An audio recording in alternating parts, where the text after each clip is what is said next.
Rise up!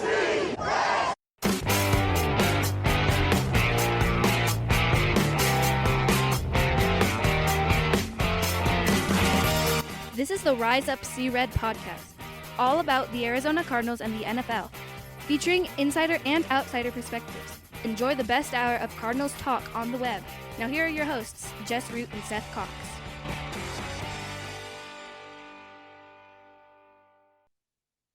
Hello, Arizona Cardinals fans, and welcome to the latest edition of the Rise Up See Red podcast, the best hour of Cardinals talk on the web. I'm your host, Jess Root from CardinalsWire.com, the USA Today NFL wire site that covers the Arizona Cardinals, and this is episode 600. 600 of these shows. If you've been here since day one, congratulations. Thanks for sticking with us. But episode 600, Seth Cox is with me from RevengeOfTheBirds.com, SB Nation's Arizona Cardinals site, and we're here to talk about the Cardinals' surprising win against the San Francisco 49ers, 24-23. Fantastic. Just what kind of voodoo magic did the Cardinals have to pull off to do what they did on Sunday? And then we'll go into the details. There's some injuries to talk about, but I went back and looked at last season, and I guess it shouldn't surprise me that they did this, because last year when they were embarrassed by the Rams, a game similar in just beatdown fashion as happened against the Commanders, they went on the road the next week and beat down the Pittsburgh Steelers. Now, granted, it's not the same level of team as San Francisco, but the fact that they rebounded and they completely dominated Pittsburgh and won the next week outright. They got embarrassed by the Commanders, and they found a way to win against the San Francisco 49ers. Just how surprising was that with you? Before we go into the details, just how shocked were you? And I talked about, like, I could see them winning this game, but I thought they were going to fall short. Yeah, and I think you and I kind of saw what we expected playing out, right, in that game, and that's why it wasn't this whole like, oh, they can't win it. It was just the reality of their situation, and that they needed, certain things to go their way. And wouldn't it be the Cardinals thing that they come in with a backup kicker who I think it was Feely on Twitter, I could be wrong, said, that block kick was 100% on him. Like, that guy didn't even get real good penetration. He just kind of put the bear paw up and knocked it down. And then, the serendipity of it all of, DJ Dallas getting a good return and Jake Moody getting, run over, causing him to get injured. And then the Niners don't have a kicker. And it just all, it was one of those things that I thought you and I kind of had the script nailed, and then they were able to flip that. And that's just, I'll say this. You and I were talking about it off the air. That's kind of what we've been waiting for, right? Like, their games not to follow the script. I mean, we've talked about it after the Rams game. You kind of just mentioned it. Like, they tend to, when they win, like, oh, they're gonna win, right? But when they lose, it's always 1 to 2 plays. It's like, if they would have just, that play or that play, like, that's how it always goes with this team. And to see that coming, which I think you and I both did, right? We were both like, well, they should be in the game. I had them losing the cover late. You had them covering late. So we were on the same page. And for them to go, nope, not this time. Like, not going to happen this time. You're like, wait, is this the Arizona Cardinals? Because, like, Right? the right thing would have been the backup kicker missing that field goal. Oh, absolutely, 100%. I felt like, oh crap, it's Matt Amendola, it's whatever his name, Rodrigo, whoever. Oh yeah, Blankenship, yeah. I was like, this is not going, and we're going to be lamenting old Matt Prater for getting hurt, and he redeemed himself. It's fantastic, and it just is. And yeah, I can't remember who said it. Somebody said it to the effect of like, does this break that curse, that close game, getting over the hump curse? And I want to shout them out because but I genuinely cannot remember who tweeted it. But it was, and obviously we'll see. That's the only response right now. But it's like, yeah. Hey, did they do it finally? Like, is this team finally figuring out how to flip the script and win those close games? And I know that's a really heady intro to the show, but that's kind of where it left us, and which is much better than last week where we're like, is it time to fire everybody? Yeah, it was good to see. The one thing we start with talking about though is the first. So we're going to talk about an injury, how they handle this. We're going to talk about the offense. We're going to talk about the defense, but we're going to lead things off with the Cardinals suffering another major injury to the offensive line. This time it is Will Hernandez. Nick Bosa rolled up on his knee, on his leg. Hernandez is done for the season. Which is rough because, as we've noted with Hernandez now for 3 straight years, not only has he been good, he also brings that nasty that you want from the offensive line. He brings that little extra to him. He's the one that'll get into fights, as we saw last year. He got thrown out going after Frankie Louvu and bumped into an official. That's who he is, and now he's really, really good. Open up holes in the run game. He's been solid in pass protection. He's now done for the year, and that means they're using Kelvin Beachum as their starting right tackle. Until the point at which point we don't know if Jonah Williams is going to be back. Maybe November, maybe not. And now at right guard, the Cardinals have a choice right now. They could go with the guy that no one is excited to see, and that'd be Tristan Colon. He's the guy that filled in for 4 games when Elijah Wilkinson got hurt last year before he himself got hurt. He rotated in with Wilkinson even late in the season. And Colon was also the guy that filled in for him during the game. And I imagine Colon will be the choice in the starting lineup, but they've got 2 young guys you could put into that starting lineup either in John Gaines or in Isaiah Adams, both of whom who have a bit of potential there. If you were the Cardinals, who are trying to balance both now, because they want to win now, they want to protect Kyler Murray, and they want to develop guys for the later, what would be the direction you'd go? Yeah, it's one of those situations where I don't think Adams is ready as a player yet. So I would not make him the priority, so to speak.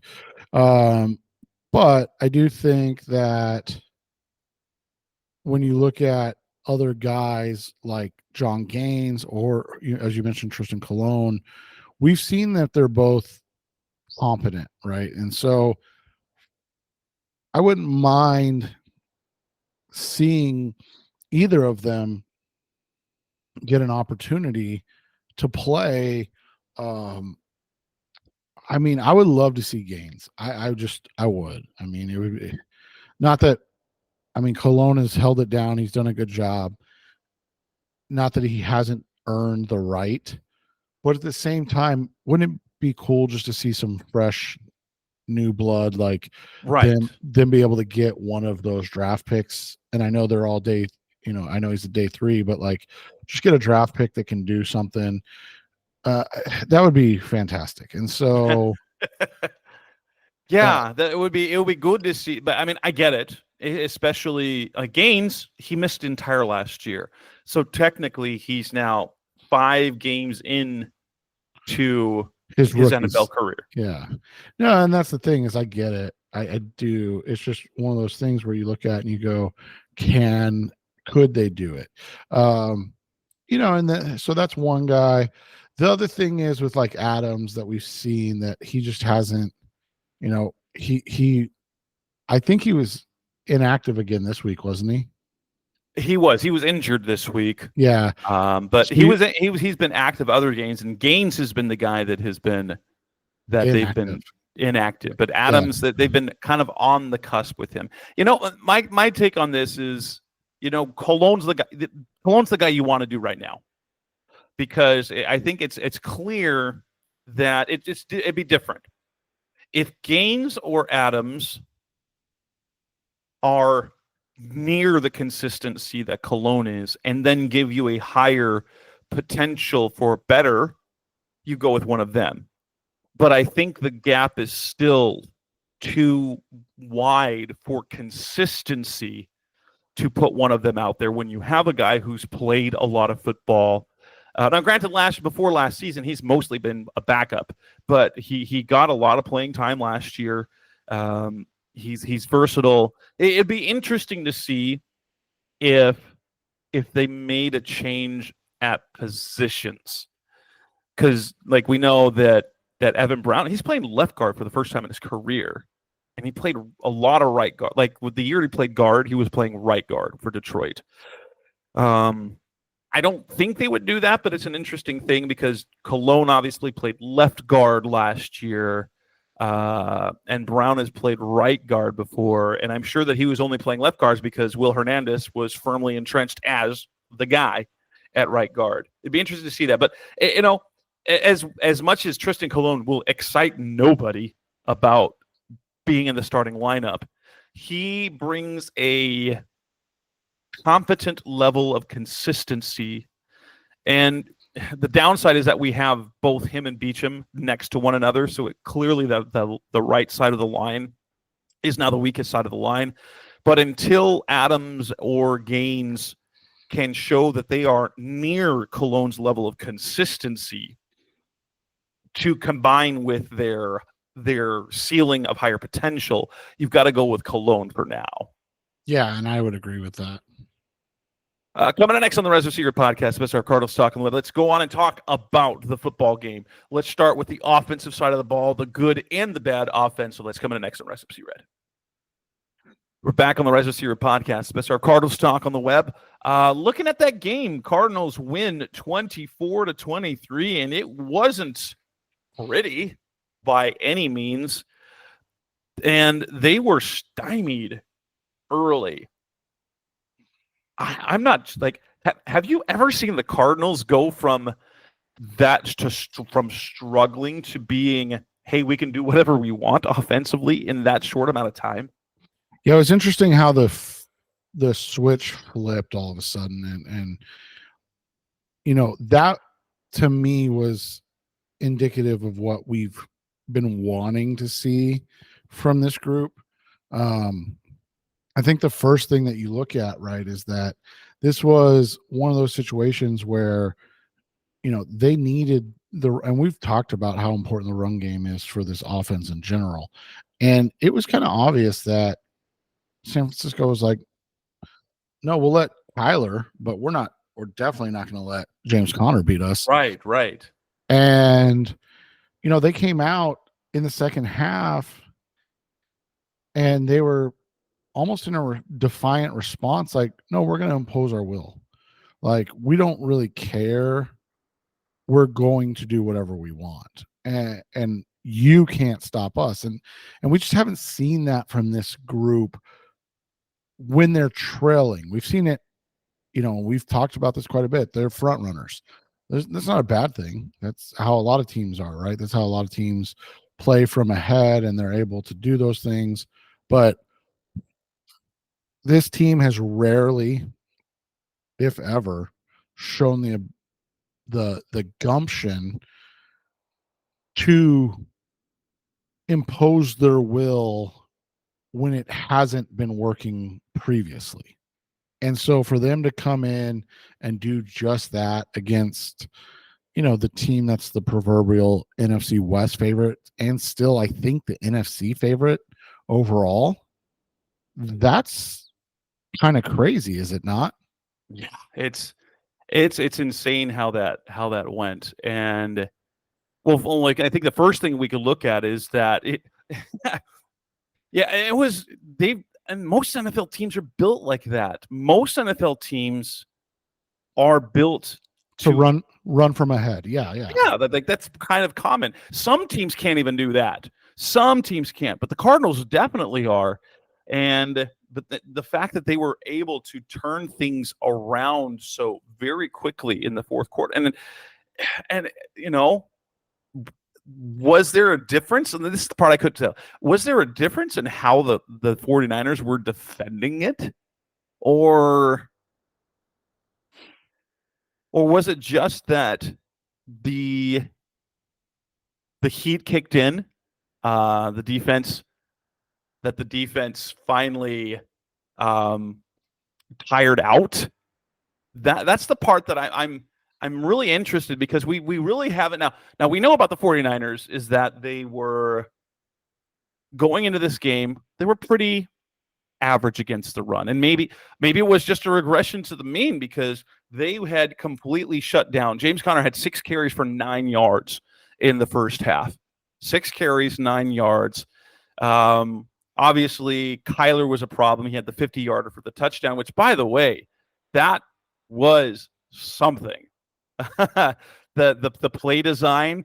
The second he got past the line of scrimmage, and it was funny. Everyone's like saying, "Oh, he knew. He did know," and he put his finger up like he had done so many times at Oklahoma. But did you see how quickly he put that hand back down when he realized he probably shouldn't be doing that? Yeah, and I mean that's the maturation of him, and it's funny because I didn't have a huge problem with it. I mean, it's something that we see teams or guys do all the time, and I think sometimes he tries too hard to conform to what is expected of him, if that makes sense. Yeah. And he doesn't allow himself to be a kid and have fun. I know he's 20, 25, 26 now. So like, I get people are gonna be like, he's not a kid, but the reality is like, he doesn't allow himself to have that joy sometimes, it seems like. And I think swagger. It's the swagger. Like you get some quarterbacks doing. Lamar Jackson will get fired up, and he gets fired up. But I guess I don't know what it is, but I have been waiting his entire career for a run like that. And I get why he has the running style that he does, but he has the speed to outrun almost everyone in the NFL. And if there is even an inkling of traffic around him, he will get out of bounds. He'll get down on the ground. And I get it. He doesn't like being hit, but I thought we would see more runs like that his rookie year. I was like, I've wanted to see breakaway Kyler for years, and we finally got to see it. And it was something else. Like there are few guys in the NFL who can catch him. But yeah, I noticed that one. He knew, yes, he knew he was going to score a touchdown. But I also sensed there was an immediate regret for doing that. Oh, this is the NFL. I can't do that. Someone might catch me and hit me. But like once he got into the open field, and he knows once he gets into the open field, unless somebody gets an angle on him, he outruns everyone. And that was fun to see. 5th straight game with a first drive touchdown, and then the offense kind of got mucky again. You got the 2-play, then you got a punt. Then you kind of bounce back. You got the field goal. Then you get the field goal blocked, and then you get the interception, and then they're down 13 points at the half. But you go to the second half, and then they suddenly are like on track. The fourth quarter, especially. I mean, they went 3 and out. They went 3 and out to start the half. They took advantage of the interception. They didn't do anything offensively and got the field goal. But then the fourth quarter, that offense was the offense we've seen them play. Their fourth quarter offense was their first quarter offense that we've seen all year. 12 plays, 73 yards, 14 plays, 75 yards. And it was dominated. it was dominated by James Conner's running. And that for me, I'm guessing it was the persistence, because we've seen San Francisco over the years, the Jim Harbaugh San Francisco 49ers would do this against the Cardinals. I remember a game in particular that it was a 13-play drive, and Frank Gore ran 12 of them, and it just completely took the life out of the Cardinals, the defense, and they weren't able to recover from it. And that's kind of what happened in the fourth quarter. Yeah, it was, and you saw this group kind of, like you said, respond, right? Like they responded to the test, and that final drive is something. And I know the Niners got the ball back, and we can talk about some of the decisions that they made on that drive that was really interesting to me. But you look at that drive to get ahead, and the Cardinals score with 11:25 left, or 11:30, 11:25 left, excuse me, in the game. Get it to 21-23, ballsy call, obviously, to go for 2 there, but the analytics backed it up, and they come back, and they have I mean, I don't want to say dominant, but borderline dominant drive, right? Yes. Like you look at those 2 drives, that last one in the third quarter, and then the one, basically the last one in the fourth quarter, 26 plays. They held the ball for 11 minutes of game time. 26 plays, 11 minutes of game time. And you go back and you look at it, right? And you go, how did that work out? And it was James Conner, James Conner, James Conner, James Conner, James Conner, James Conner for 2. Then they get the ball back. James Conner, James Conner, James Conner, James Conner, James Conner, James Conner, like they didn't care. It was one of those, like, it was a statement of, you're not going to stop us. And you rarely see a team, especially down 10 in that instance, come out with a mentality of, you're not going to stop us. And there were some nice passes in there. You had Murray's pass to Dortch on early. Then you had the Murray pass to Michael Wilson for a first down. Wilson likes playing in Northern California. Right, exactly. His other good game last year was the 2-touchdown game in Santa Clara. Like he shows up for that. Yeah, there's that. Michael Wilson had a really good game.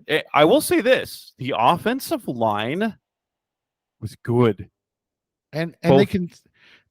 And outside of, and we talked about this last week, that Washington game was the anomaly, and it's unfortunate that was the anomaly, because 1, Washington's defense hasn't been good, right? But 2, it's unfortunate that was the anomaly, because it just came from nowhere, right? Like, to have not just a bad game. I mean, bad is a very easy way to put it. That was the worst offensive line play we've probably seen since the beginning of the Jonathan Gannon era. Like, right. that was a miserable. And then to come back against they shut out Nick Bosa. Like, he had the interception, yes, but against Kelvin Beachum, no sacks. They only give up the 1 sack for the whole game. And if you look at some of the numbers, is that Kyler got hit twice, and that's it. He got hit twice. And they did a great job, using his legs in situations, something that we've talked about, and I know it gets talked to death, but the designed runs that they need to utilize him with, right? Like, it just seems like there's an opportunity there that they refuse to consistently use. And I don't, and again, we'll never really know where it stems from, right? We'll never know if it stems from Kyler or if it stems from Petzing or what the issue is. Or even if it's based on looks they're getting defensively. That Right. could be it as well. Right, exactly. So, you look at it and that's how, you want to see more of that. But at the same time, you're seeing the maturation of a quarterback in terms of, and you talked about it before the show started, but like not feeling like he has to do everything. And the reality is when you put up 278 yards and 2 touchdowns of total offense, you're still doing a lot of the heavy lifting, right? Yes. Like nearly 300 total yards of offense and 2 touchdowns is a lot of heavy lifting, but they feel, he feels like he doesn't have to do it, and that's the big thing. And it's starting to be a belief, and there's obviously bad that comes from every situation. I think we can agree that that was probably Marvin Harrison Jr.'s worst game as a pro. Yeah, that's the one thing that I've noticed this year is that the expectations we've had of Harrison, he's making rookie mistakes right now. Like there's mental mistakes, there's concentration mistakes, and it's taken him a little bit out of sync. And while everyone's expecting to see, a 1,200-yard season, which is kind of what we all sort of thought would happen, it's easy to forget he is a rookie and is doing rookie things in terms of consistency and mental mistakes. But wasn't that 4th down throw that Kyler made to Harrison just wow?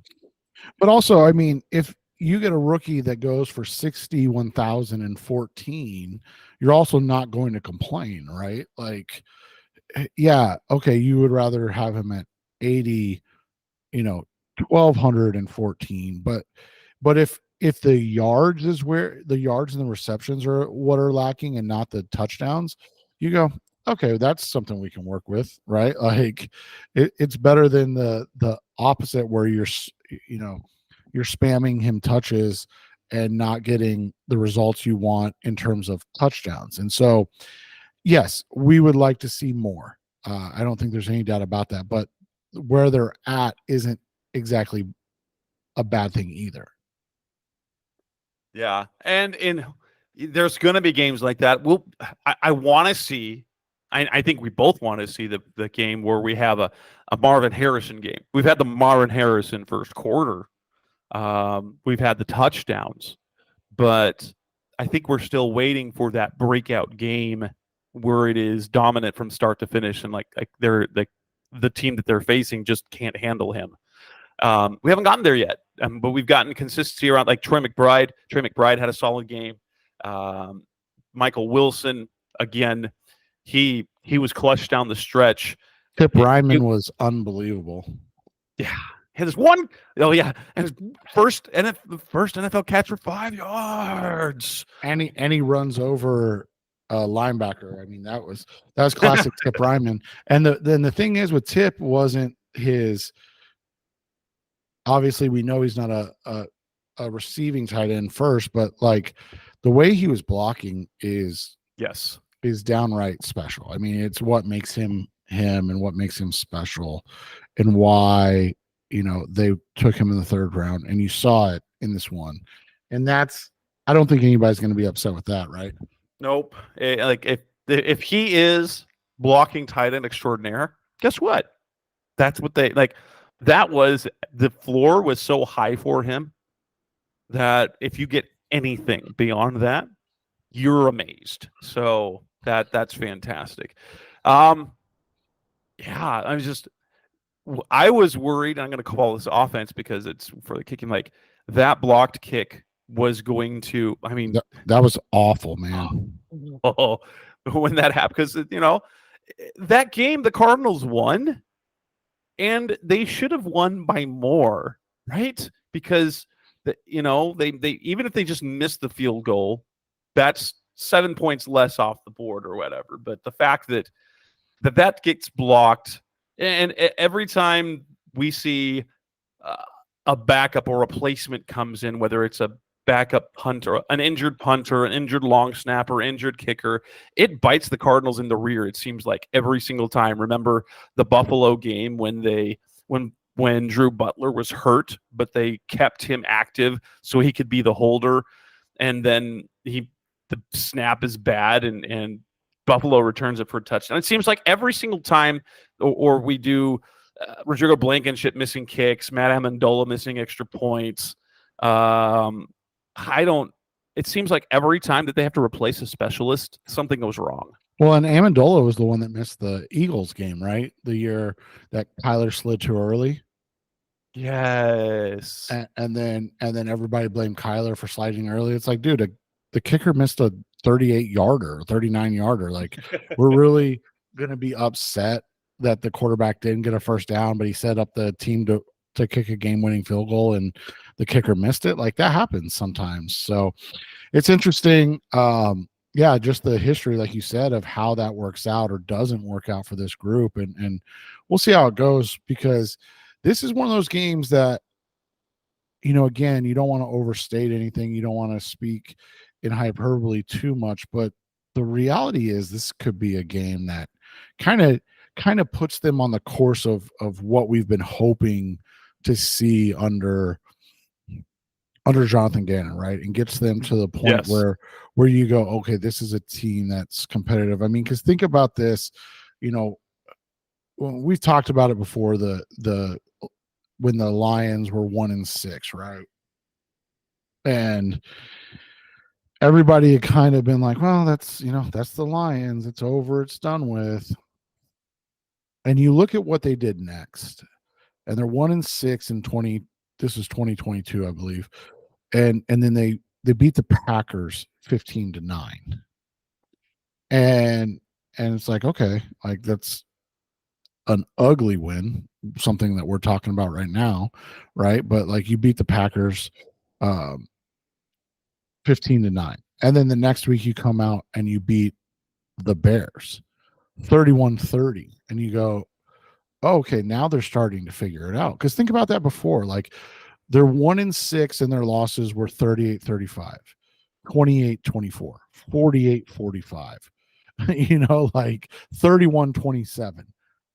Doesn't that sound like a team that we've talked about for the last, however many games of the Jonathan Gannon era, of like, they're just a play away. They're just one play away consistently from becoming this team that we were expecting to see.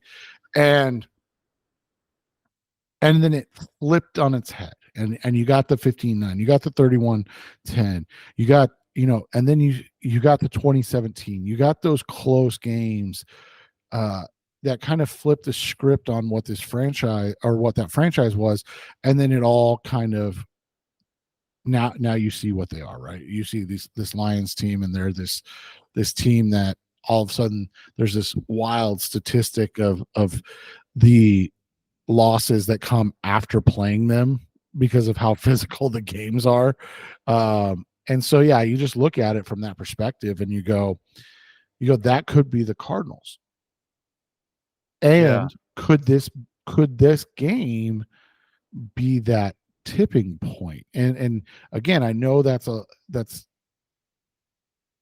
lot to put on a one game, but there are games that galvanize and put you in a situation to have success, and you wonder if this is the game. I mean, we think it a lot, but here's the thing: the Cardinals' 2 wins are in the division. You don't know how, like, that will come back if the Cardinals go on a little bit of a run. That is so critical. The Cardinals have tradition. We know they won't lose an initial tiebreak to the Rams or the 49ers, even if they lose them again in weeks 17 and 18. It'll come down to division record, and the Cardinals have the best division record in the division right now. And that is a way that they're flipping the script, because they beat some other teams, and then last year they were terrible against the division teams. So now they've got 2 division wins. And I know we'll talk more about this in our show later in the week when we preview the Packers, but that win, if they can then keep that same energy against Green Bay and Los Angeles and Miami, guess what? We're looking at it. We're feeling good about that team again. As it is right now, we don't everyone was jumping ship after Washington. They're like, oh crap, the rebuild is over. Now they beat the San Francisco 49ers, and now we're like, okay, 2-3. This is better than we thought. And Jess, what's the wildest thing is there is a scenario where they're the number one team in the NFC West coming out of this weekend. Now, it takes the 49ers beating the Seahawks, which is plausible, on Thursday Night Football. So we're recording on Tuesday, so literally 2 days from now. But then if the 49ers take care of their end of things, and the Cardinals beat the Packers, they're literally the number one team in the NFC because, as you said, they're 2-0 in the division. And let's just be honest about that, Jess. Like 2-3 is not. It's basically where we saw this team, right? Like even a little. Most would have said 1-4. Most would have said 1-4. Look at that schedule. The only win that we had them 2-3. We did. We had them 2-3. But pretty much anyone outside, anyone looking at the Cardinals, looking at that schedule, thought they beat the Commanders. That's it. Right. And so to be 2-3 after that 5 games is exactly where they're supposed to be. It's just not how we expected it. We didn't expect them to be 0-3 outside of the division and 2-0 in the division and playing potentially on Sunday to be the top team. And it's just not something we saw at all. And so now you wonder in general, what does this team look like? What are they going to do from here? And I guess the easiest way to state it is we have no idea. Nope. None whatsoever. You're because a mystery. This team is it's a complete mystery. And I don't think you and I would be upset at any juncture if they still finished this season 6-6, right? Because then they're 8-9 or, even 7-5, obviously better, but 9-8, 8-9 wins, just like we expected from the jump. And they're competitive and they have some, frustrating losses, but they have some wins that give you that, oh, this team's not bad. And I think that's where we're at, right? That's where we're at right now, is we're just kind of waiting to see if that is how this plays out, because the truth of the matter is, the reality of the situation is that while they have been fine, this was the first win that we saw come from adversity. Right. The adversity didn't break them. They overcame it. And that's not a lot. They overcame a blocked field goal for a touchdown and interception on consecutive. They were 13 points down at halftime, and they came back and won that game. That's great. Well, not just that, Jess, and yes, obviously down 13, came back and won the second half 14-0, but it's that 0. Yes, it's the second time they've done that. That's the second time that they held Detroit scoreless in the second half. Yep. They held San Francisco scoreless in the second half. And this is a bad defense. I don't understand it. How does a bad defense do that against this team? Yeah, right. It's wild. So you look at it, and I think you're just at the point now where we truly just don't know who this team is or what this team is. But at the same time, you go, I'm okay with that because I like what I see. I'm okay with the unknown of it because at least they're giving us something. Whereas coming out of that Commanders game, it was genuinely this is miserable. They're not good. They looked awful at all phases of the game. And let's be honest, Jess, like after the Kyler interception, and I know this happened before the Kyler interception, you were going into halftime going, they don't have one side of the football that's good at anything. Right? Like because totally true. Because you came out like that game goes, oh crap. We thought they were at least still good on specials, and then they got a field goal block return for and that feels like it's going to be the difference in the game at that point. Like I know other things took place after that, but like you're like 20-10 now. There's no way that this team's going to overcome that. And then Kyler throws a pick on a really badly designed play, and still the pick was 100% on Kyler, but it was just such a poorly designed play, and you're just like, oh, there's just no way. And then yeah, I mean, they overcome it. It was wild to see. It was crazy to watch happen. And the fact that the Cardinals offense and defense was better than the Niners somehow. That's crazy. I mean, coming into this, think about this, Jess. Brock Purdy was 19 of 35 with 1 touchdown, 2 interceptions. The Cardinals got 2 sacks. They forced 3 turnovers. Let's talk about that next. Coming on next on the Rise FC Red podcast, Best of Cardinals Talk on the Web. Let's move on to the defensive side of the ball, break that down because it was good. That's coming on next on Rise FC Red. We're back on the Rise FC Red podcast, Best of Cardinals Talk on the Web. Yes, you were just talking about Brock Purdy. But it was weird to see Brock because Brock Purdy both picked them apart and then was also careless with the football, right? It was a really weird game to see because there were times when it looked like, as we've seen Brock Purdy completely pick apart the Cardinals defense. They had no answer for George Kittle. They had no answer for Brandon Ayuk. But after that, Juwan Jennings got hurt, only had 1 catch. Deebo Samuel had 1 catch. Jordan Mason had 1 catch. But the fact that they were to pick off Brock twice, they sacked him twice, they hit him several times. They forced the Jordan Mason fumble. This was not a very Brock Purdy game. Well, and I think the thing that we're learning right now, Jess, more than anything, is that as difficult and complex as football is in general, there's a simplicity to the whole thing.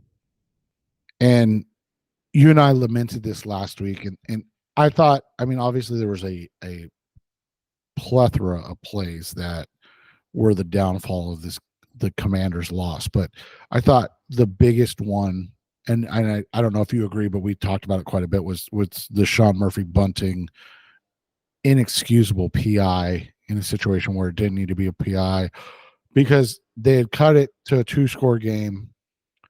They get off the field on that play and they have, who knows what happens, but instead then they get, first and goal from it. And then they go up by 3 scores again. And it's like, it's one of those situations where it's like, that's just an inexcusable time for that type of mistake. You look at this game, Jess, they had 1 penalty for 5 yards. 1. That was fantastic. And by the way, Murphy bunting wasn't very good.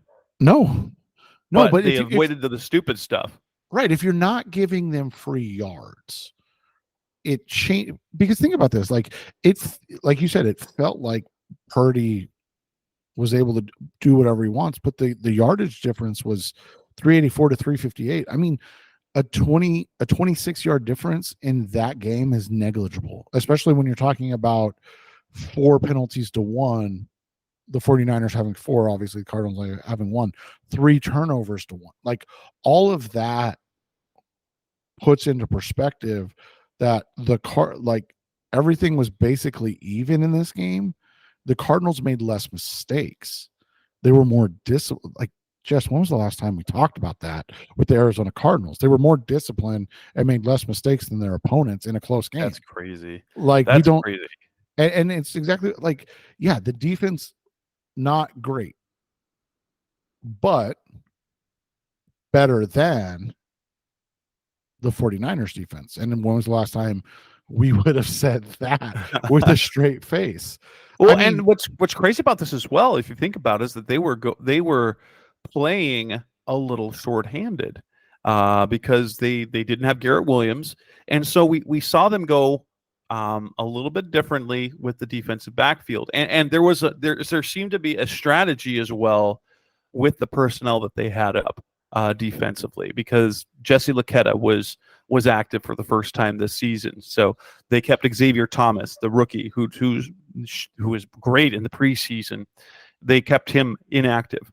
They wanted discipline. They wanted consistency. And Luketa is fine with being out there. And he told Mac Wilson, he was like, I'm gonna set the edge. I'm gonna set the edge. You clean up. And he was content with being very disciplined in the game. And that meant they used Jalen Thompson in the slot. Interesting. I wish this game were at home, because when I watch on TV, it's nearly impossible for me to be able to tell how they do their defensive rotations. But Star Thomas and Max Melton played almost identical snaps, and I know that Melton's been getting worked in more and more. So Sean Murphy Bunting played 63 of the 64 snaps. Star Thomas played 33. Max Melton played 32, and then Keitrell Clark played 21. I don't know. I because we're watching on TV, it's hard to tell how they were deploying their defense. I think they might have. I think the personnel might have made it a little different than what San Francisco might have been expecting. And I think that Jalen Thompson playing in the slot was interesting to see. Even though we saw him playing the slot for the first half of last year, he was not our best option at it. But I think he brings a little bit after we saw a little more from Rabbit. Played 22 snaps and he played well. And then they had all their defensive linemen active, and so they purposely went bigger, and I think that kind of made a difference. But I'm trying to find something and I cannot find it, but it basically was that the Cardinals, and I don't ever want to say it in this way, because the reality of the situation is Kyle Shanahan is a wonderful coach, and he has basically owned the Arizona Cardinals during his tenure. So I want that to first be completely understood. That being said,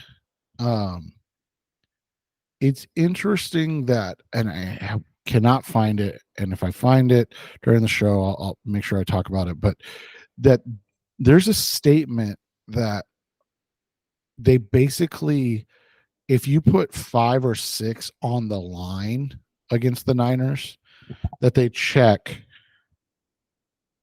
out of runs and throw the ball. And so you wonder if Jonathan Gannon knew that, and that's why. Because they did. They came out and threw the ball way more in the first half than we expected outbound. Jordan Mason still came out and averaged over 6 yards a carry, 14 carries, 89 yards. So he was still great, but it wasn't a dominant rushing performance, which is what has been their bread and butter. Right. And you can't say that you can't be like, well, it's Jordan Mason. Well, have you watched what they've done with Jordan Mason this season? I mean, he's literally averaging over 100 yards per game, 107 to be exact. 147 obviously in game 1, 177 in the loss to the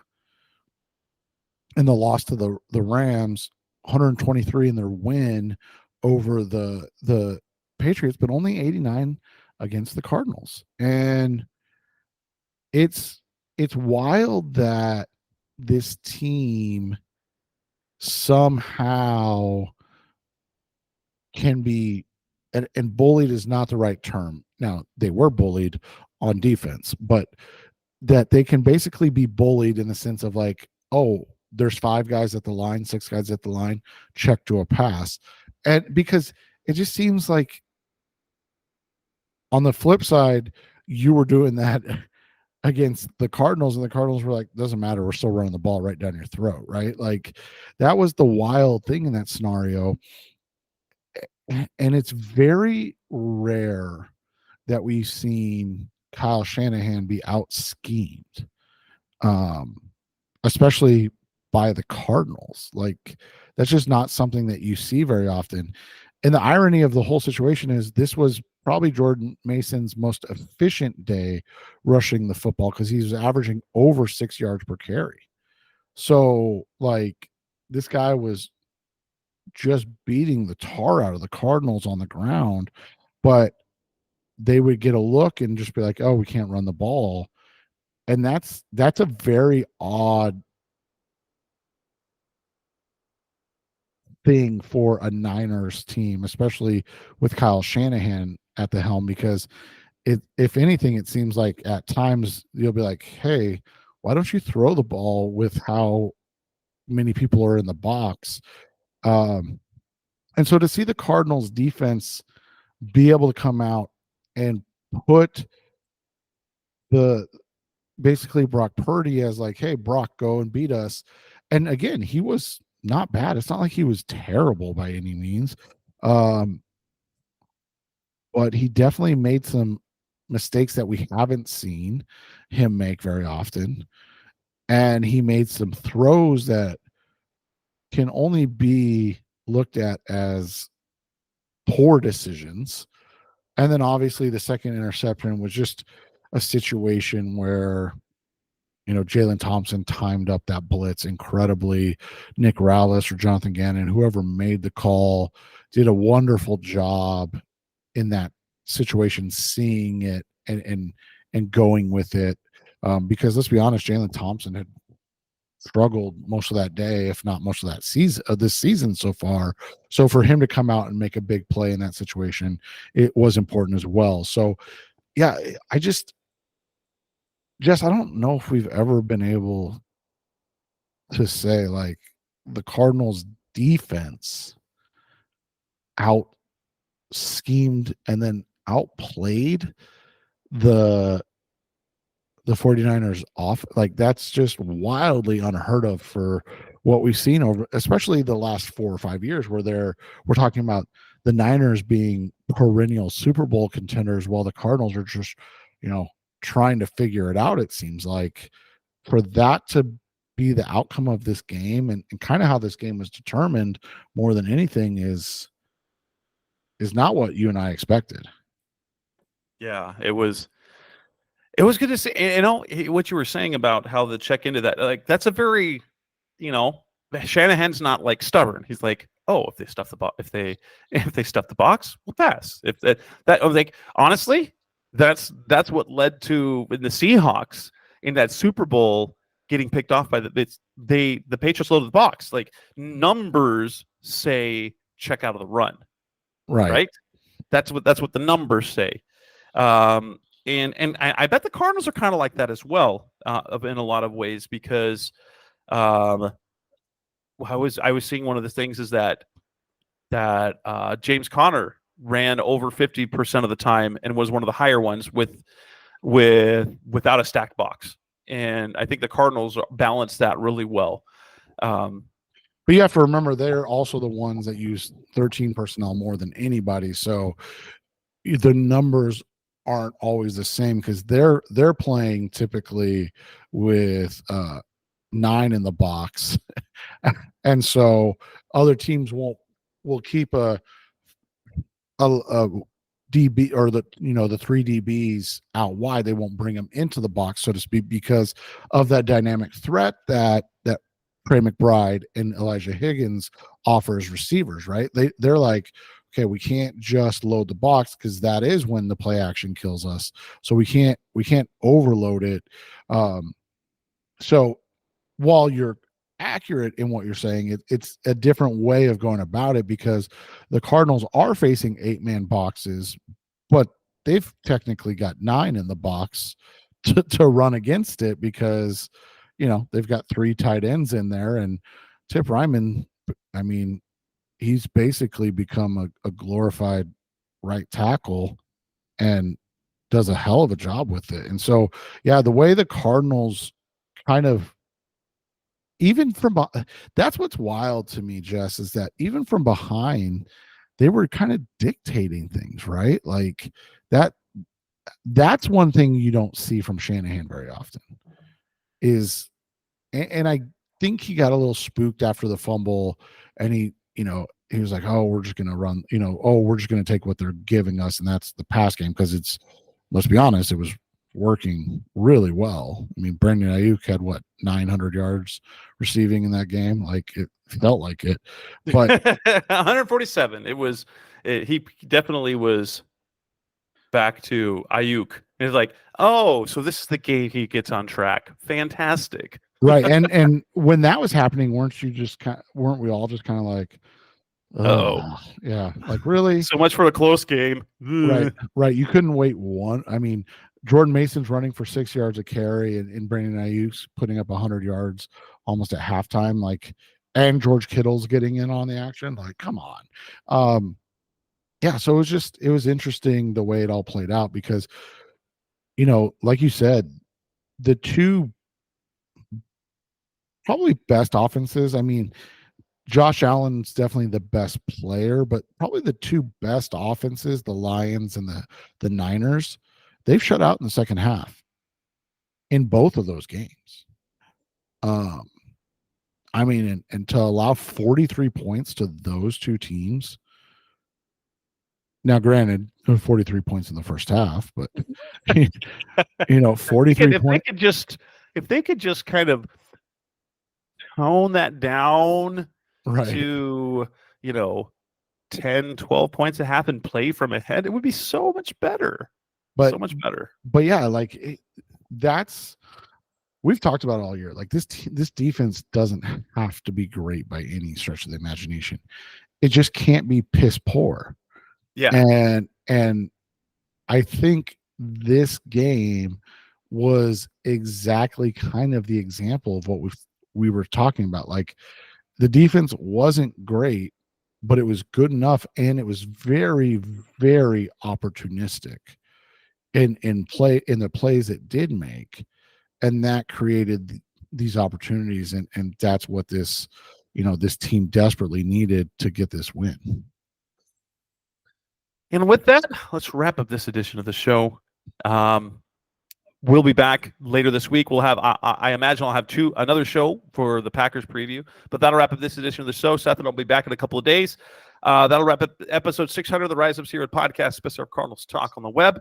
That's Seth Cox. I'm Jess Root. We enjoyed a win. Hopefully we can get another one at the end of this week. Thanks for listening as always. Thanks for listening to the latest edition of the Rise Up See Red podcast. Listen to previous episodes and subscribe to the show on Apple Podcasts, Stitcher Radio, Audioboom, or many other podcast platforms so shows are delivered directly to your mobile device. Please give the show a 5-star rating and always support the sponsors who support the show. We'll be back soon for the best hour of Cardinals talk on the web. Rise up, Red Sea, be Red, See Red, and of course, Rise Up, See Red.